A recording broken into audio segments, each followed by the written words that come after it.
Shalom kawan, hari ini kita mau renungkan satu tema yang saya paling sukai adalah memberi, mengasihi, menolong tanpa pamrih.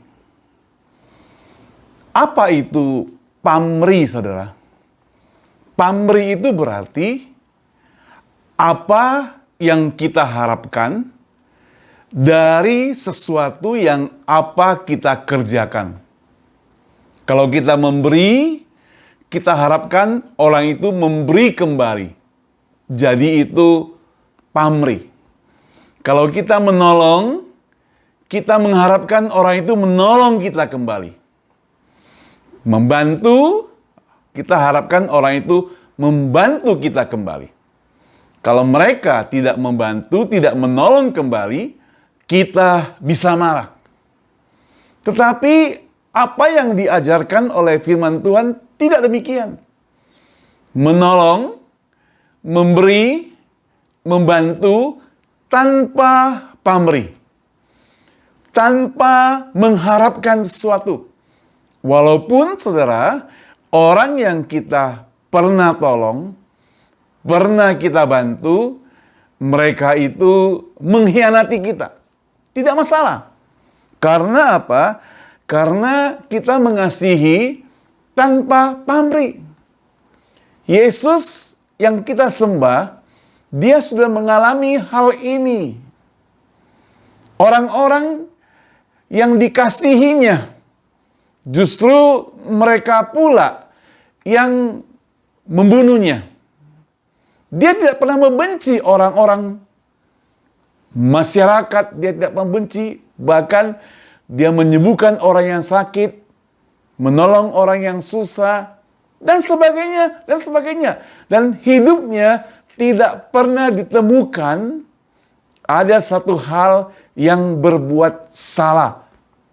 Tetapi toh dia dibalas dengan perbuatan yang sangat mengenaskan. Ia dihukum. Nah saudara, dari pelajaran rohani yang kita lihat di sini, maka kita mau masuk di dalam Alkitab kita 1 Yohanes pasal 4 ayat 9 sampai 12. Firman Tuhan berbunyi demikian. Saya bacakan buat kita sekalian. Dimulai dari ayat yang ke-9. 1 Yohanes 4 ayat 9. Dalam hal inilah kasih Allah dinyatakan di tengah-tengah kita. Yaitu bahwa Allah telah mengutus anaknya yang tunggal ke dalam dunia. Supaya hidup olehnya. Inilah kasih itu. Bukan kita yang telah mengasihi Allah. Tetapi Allah telah mengasihi kita. Dan yang telah mengutus anaknya sebagai pendamaian bagi dosa-dosa kita. Saudara-saudaraku yang kekasih, jikalau Allah sedemikian mengasihi kita, maka haruslah kita juga saling mengasihi. Tidak ada seorang pun yang pernah melihat Allah. Jika kita saling mengasihi, Allah tetap di dalam kita dan kasih-Nya sempurna di dalam Dia. Nah saudara, firman Tuhan begitu kuatnya mempengaruhi anak-anak Tuhan. Itu yang disebut dengan the power of love. Bahwa kasih begitu luar biasa. Tadi kita sudah sebut kasih itu tanpa pamrih. Kenapa saya mengasihi orang lain? Bukan hanya pendeta, saudara. Sebagai umat percaya yang mengaku Yesus sebagai juru selamat yang telah menerima kasih Kristus, maka kita mesti mengasihi orang lain. Mengasihi dalam arti karena Allah terlebih dahulu mengasihi kita. Dia terlebih mengasihi kita lebih dahulu, maka kita mesti mengasihi orang lain.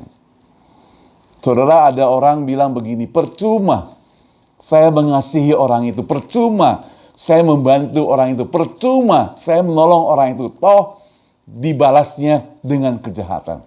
Tidak, saudara. Orang Kristen, orang percaya, orang yang mengaku Yesus, tidak ada kata percuma. Kalau kita menolong, kalau kita memberi, kalau kita melakukan kebaikan, itu satu kemenangan. Justru kalau kebaikan itu kita balas dengan kejahatan, maka itu satu kekalahan. Apalagi kejahatan dibalas dengan kejahatan, lebih kalah lagi. Kalau kejahatan yang ditegur orang lain pada kita, kita balas dengan kebaikan, itu juga merupakan kemenangan yang besar. Dan saudara, contohnya Yesus telah melakukan itu. Dan kita mesti melakukan itu. Karena kasih yang diajarkan oleh Tuhan Yesus kepada kita adalah kasih tanpa pamrih. Kasih yang tidak mengharapkan balasan. Saudara yang saya kasih Tuhan, inilah kasih itu. Bahwa Allah mengasihi kita. Saudara, dengan kasih yang kedua berarti kita hidup. Saudara, saya ingin katakan jujur, kalau hidup kita tidak punya kasih, kita itu seperti orang mati, saudara. Kita itu seperti orang yang tidak bernyawa. Setiap orang yang bernyawa punya hati nurani. Mesti dia melakukan hal yang baik. Itu sesuai dengan petunjuk hati nurani. Kalau ada perlakuan yang jahat, itu merupakan bisikan-bisikan dari luar. Bisikan-bisikan dari iblis yang menggoda, yang menyarankan perbuatan jahat. Yang menjadi pertanyaan kita sebagai orang percaya, kita mesti fokus melihat ke depan apa yang Yesus lakukan. Menteladani dia sampai akhir riwayat hidup kita. Supaya apa? Supaya kita tetap melakukan hal-hal yang baik. Saudara, orang yang melakukan hal-hal yang baik, dia harus jujur di hadapan Tuhan. Tidak ada kata bohong. Saudara, seringkali kita bertemu dengan orang yang membohongi kita, bukan? Kalau orang yang membohongi kita ketahuan, saudara, dia merasa bersalah.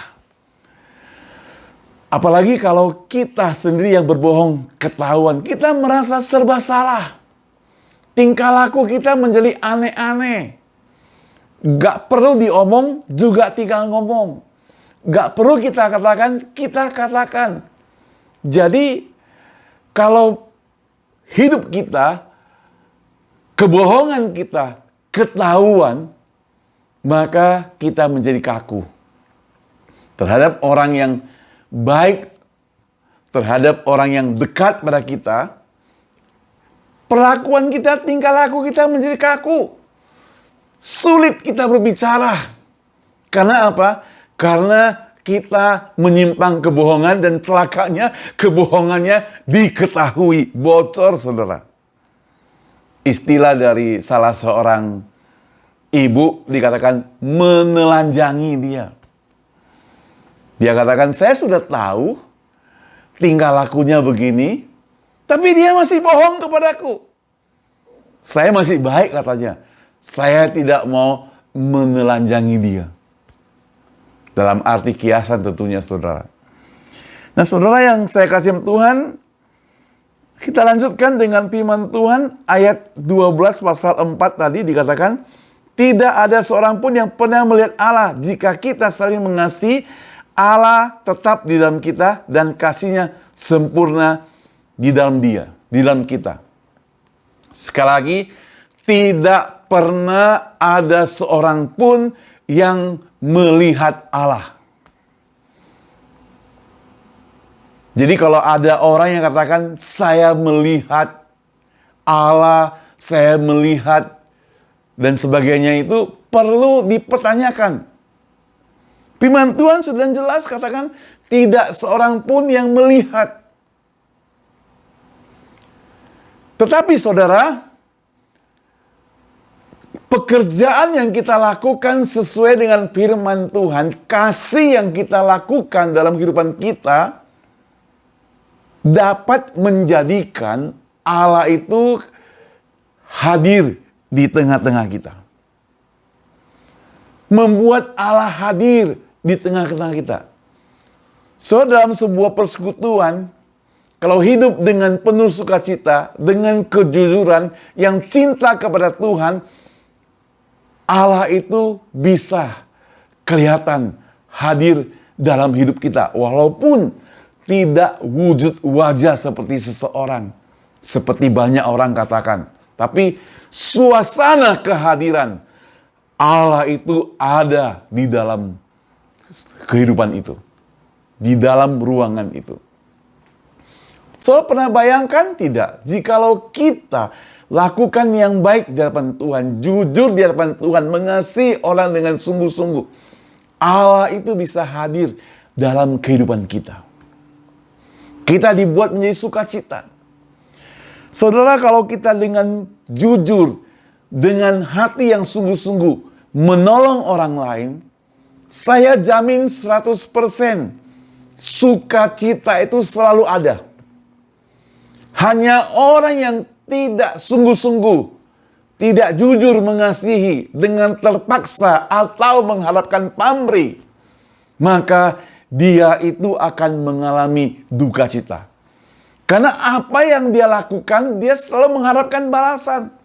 Kenapa ya? Saya sudah baik pada orang itu, dia masih jahat padaku. Itu pamrih. Kenapa ya? Saya sudah menolong dia, dia masih mengkhianati aku. Itu pamrih. Kenapa ya? Saya sudah pernah menyelamatkan dia, tapi dia masih berbuat jahat kepadaku. Itu pamrih. Tapi kasih yang tidak pamrih adalah sudah kita tolong, sudah kita bantu, sudah kita bereskan masalahnya. Kita tidak pernah memikirkan balasan dari dia. Karena apa, saudara? Karena segala kebaikan yang kita perbuat, Tuhan yang membalasnya kepada kita. Lebih baik, saudara, kalau kita mengharapkan manusia yang membalas, kita kecewa, saudara. Karena manusia tidak sempurna. Sebaik-baik apa seseorang itu tidak sempurna. Kebanyakan orang itu baik pada kita kalau kita dalam keadaan baik-baik saja. Pada waktu keadaan kita tidak baik-baik saja, orang itu sudah tidak baik pada kita. Kadang, saudara, 1.000.000 kebaikan rusak hanya satu perbuatan yang salah. Yang celakanya 1.000.000 kebaikan kadang-kadang bisa rusak begitu saja karena pengaruh orang lain. Nah, saudara yang saya kasih Tuhan, mari kita yang hidup di dalam Kristus lakukan yang baik, menolong orang, membantu, mengasihi orang lain itu tidak boleh bosan, tidak boleh jemu-jemu, tidak boleh berhenti sampai kapan saja. Walaupun orang itu jahat kepada kita, tetap kita mengasihi dia. Walaupun orang itu mengkhianati kita, kita tetap mengasihi dia. Saudara, saya begitu yakin Yesus mengasihi Yudas Iskariot. Walaupun Yudas Iskariot itu mengkhianati. Salahnya adalah Yudas Iskariot tidak bertobat. Coba lihat Petrus yang menyangkal Yesus 3 kali. Tetapi dia tetap diterima oleh Tuhan Yesus. Bahkan, saudara, pekerjaan Tuhan dipercayakan kepada Petrus luar biasa. Dia khotbah, menyampaikan firman Tuhan, ada ribuan orang yang bertobat karena khotbah dari Petrus yang luar biasa. Artinya apa, saudara? Artinya kalau Yesus telah mempraktekkan kasih, memberi, menolong, mengampuni tanpa pamrih, maka kita mesti berbuat demikian. Itu sebab, saudara, hari ini jikalau engkau mendengarkan apa yang saya sampaikan firman Tuhan ini, engkau masih menyimpan dendam, engkau masih menyimpan kemarahan, engkau masih menyimpan kebencian kepada orang lain, dan orang itu adalah sahabatmu dulunya, mantan suami, mantan istri, mantan kekasih, ataupun itu adalah menantu, mertuamu. Hari ini kita mesti datang kepada Tuhan minta pengampunan. Kenapa? Karena Tuhan Yesus tidak pernah mengajarkan kita demikian. Sebagai orang percaya yang ingin hidupnya penuh dengan sukacita, hidup kita itu harus kaya dalam memberi, kaya dalam menolong, kaya dalam mengampuni, tidak menyimpan dendam, tidak menyimpan kebencian, dan hidup kita penuh dengan kasih, karena kasih itu merangkul kembali. Seperti Bapa merangkul anak yang bungsu itu yang telah mengkhianati dia. Sebagai anaknya, sungguh ia mengasihinya. Itulah Tuhan kita, dan kita mau belajar hidup seperti itu. Kita berdoa. Tuhan Yesus yang mengasihi kami, yang mengasihi kami tanpa pamrih, ajarlah kami Tuhan melakukan perbuatan-perbuatan kasih tanpa pamrih juga. Tuhan, jikalau hari ini kami menyimpan dendam, menyimpan kemarahan, menyimpan kebencian, ampuni kami Tuhan. Karena kami tahu itu semua tidak mendatangkan sukacita dalam hidup kami. Bahkan mendatangkan duka cita, bahkan mendatangkan hal-hal yang buruk dalam kehidupan kami. Kami mau bertobat Tuhan. Kami mau mohon pengampunan, ubahlah hidup kami. Jadikan kami orang yang tetap setia kepadamu, yang mengasihi orang lain tanpa bosan, tanpa pamrih. Dengar doa kami Tuhan, dengar doa kami di dalam nama Tuhan Yesus, Juru Selamat kami yang hidup. Kami berdoa. Amin. Tuhan Yesus memberkati Anda semua, dimanapun Anda berada. Amin.